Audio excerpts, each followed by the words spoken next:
In this video, I'm gonna show you how quitting alcohol is one of the easiest ways to improve sleep quality, optimize hormone levels, and skyrocket your focus and your work output. For those of you who don't know me, my name is Marvin. I'm a health professional and biohacking expert working with a lot of successful entrepreneurs, optimizing their health and performance. Today, we're gonna dive deep into the effects of alcohol on your hormone levels, on your brain power, and how I quit alcohol 5 years ago without any effort. Yes, you've heard right. I never drank one drip of alcohol for more than 5 years. Okay, to be really honest with you guys, after more than 5 years, it was this year in January, I was on a vacation in Miami Beach and we were sitting in the rooftop bar with some people and were enjoying the sunset. And trust me, I'm that type of guy who can order in that environment just a cup of herbal tea without giving a what anyone is thinking about me. But in this case, they offered either some alcoholic drinks or some non-alcoholic drinks but loaded with a lot of sugars. POV, the big problems of a health coach. So I ordered one glass of wine. I guess it was about $14 or so. And the really interesting thing, that wine didn't taste really good to me. Back in the days when I was still drinking alcohol, I could enjoy a glass of wine, I could enjoy even a glass of whiskey or a bottle of beer. But in that case, after more than 5 years of abstinence, I didn't like the taste of alcohol. Maybe really wine lovers and experts will hate me for that. And of course, taste is really different among people. But scientists found out that the body often connects the taste with the effect on the body. The same thing happens, for example, when you drink coffee.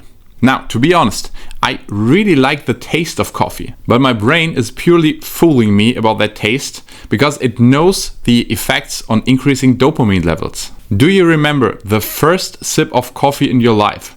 I'm pretty sure you didn't enjoy it. But over time, the body learned that effect, so he makes you want more of that taste. Today, we're not just gonna talk about the effects on alcohol, but also the different sources of alcohol and their differences. For example, what is better, drinking beer, whiskey, or wine? There are even clients of mine who drink alcohol on a regular basis without any negative side effects. To make that clear, as an entrepreneur, I would recommend you to avoid alcohol whenever it's possible. But I'm aware that life happens and a lot of you guys want to hit your business goals without sacrificing your social life. So let's get started. First of all, I have some shocking statistics about the consumption of alcohol for you. In Germany, the consumption of alcoholic drinks makes about 8% of the total caloric intake. That means alcoholic drinks is on the 7th place of the most consumed foods in Germany. Only on the October Festival in Germany 2024, the people consumed 72 million liters of beer. And from my experience, working with a lot of clients over the past 6 years in the health industry, we have a lot of hidden alcoholics in our society. People with high-performing jobs and successful careers, but dependent on their daily doses of alcohol in the evening to fight the stress and problems they are facing during the day. Because I keep a very close and honest relationship with my one-on-one clients, they tell me the truth about their alcohol consumption. And of course, I get it. Drinking a glass of wine or a bottle of beer may be, for a lot of people, the quick fix for shutting down the mind and dealing with the stresses of life. But trust me guys, if you'll stick with me until the end of the video, I will show you how I quit alcohol forever, and I say this with confidence without any effort. So let's quickly talk about the effects on alcohol of your body. The truth is, and I guess everyone is aware about that alcohol is a cellular poison. The chemical structure is called ethanol. The body quickly recognizes if alcohol enters the system and tries to break down the alcohol, and here's when the liver comes to play. It breaks down ethanol into acetate, which can also be used as an energy source. That's one of the reasons why alcohol is an important factor when we talk about caloric intake. But this process takes a while for the body. To break down alcohol takes about 1 to 3 hours to clear 0.1 ml. That means it takes about 1 to 3 hours to clear 1 glass of wine out of the system. Interestingly, women tend to need longer to clear out alcohol out of the body, where male bodies can clear it a little bit faster. Of course, this is highly individual. For example, people from Asian countries tend to lack an enzyme which is called ADH or ALDH. So their bodies have way more effort to deal with alcohol. That's why oftentimes people from, for example, China or Japan get drunk way faster than, for example, European or American people. Now, let's see how alcohol impacts our brains.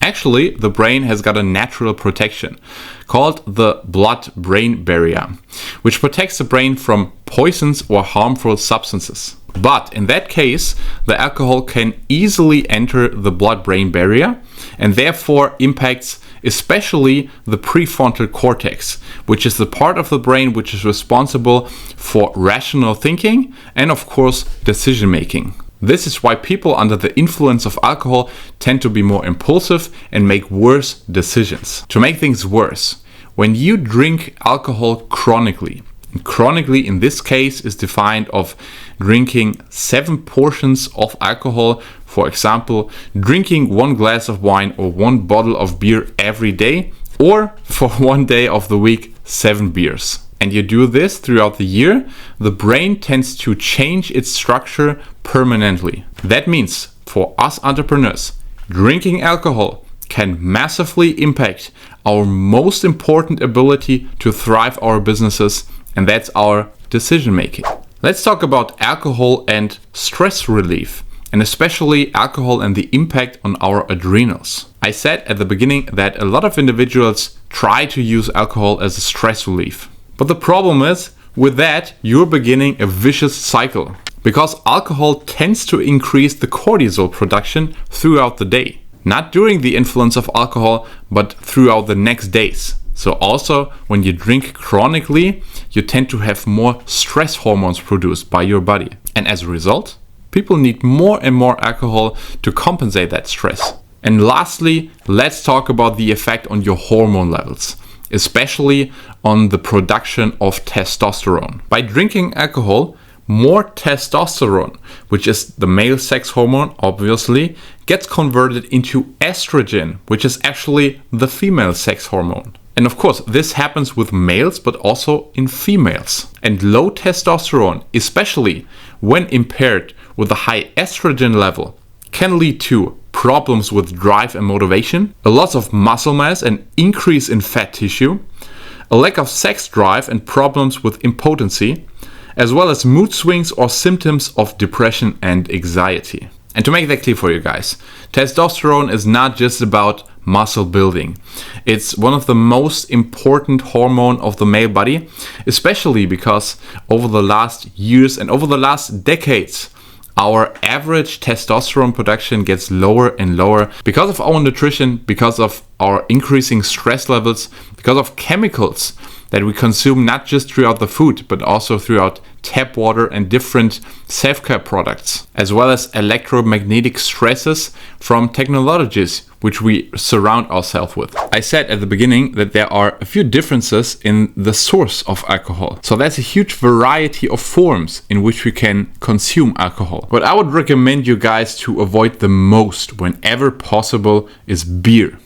Why especially beer? We got this toxic combination, not just of alcohol, but also a lot of sugars and phytoestrogens, as well as gluten, which is known for disturbing the gut health. So that's why it puts it on the bottom of the list of alcoholic beverages. The least damage can be expected from drinks like wine or champagne. There were studies published that moderate consumption of alcohol in form of a glass of wine can lead to longevity and decrease the risk of some diseases such as Alzheimer. For example, another Spanish study with 4,000 participants showed that people who drink 1 to 7 glasses of red wine throughout the week tend to get less sick with flu or cold compared to people who don't drink at all. But new meta-analyses showed that it's not so easy and a little bit more complicated, and that it's expected that alcohol actually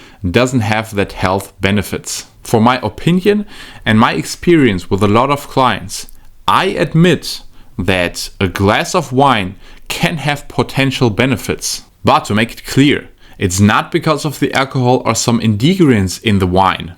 It's because for a lot of people, that glass of wine helps to relieve stress and makes it part of their wind down routine. So I call this functional enjoyment. So yes, a glass of wine may have some potential benefits when we talk about stress relief and relaxation. But to be honest, I still recommend the minority of my clients to use alcohol as a potential stimulant, just because of the fact there are many more things that you can do to improve your sleep quality, to improve relaxation and recovery in the evening. From general sleep habits, light consumption, specific supplementation, as well as breathing techniques. Let's get to that question, how I stopped drinking alcohol for so many years without any effort, without even feeling the desire to drink a glass of wine or beer. To be honest, it really comes down to beliefs. Because now that you know the effects on alcohol on your body and your brain, and therefore the effects on your productivity, your health, and even your business performance, it should make it easier to avoid alcohol. I'll give you an example. Would you drink just a glass of poison? Especially when you know exactly that it damages your brain and your body? No, I guess you wouldn't. And the same applies to alcohol. So instead of seeing a glass of stress relief, you will now see maybe a glass of additional stress to your body. And also what really helped me, at the time when I stopped drinking alcohol, I really wanted to become successful and start my own business. So I looked up to highly successful individuals who quit drinking alcohol, like Sam Ovens, like Alex Becker, even Chris Williamson, and even some successful entrepreneurs in my environment. And I also looked up to successful athletes. So I identified as a pro athlete who participates in the sport of business. Tom Brady would never have a drink before his game or even during his practice season.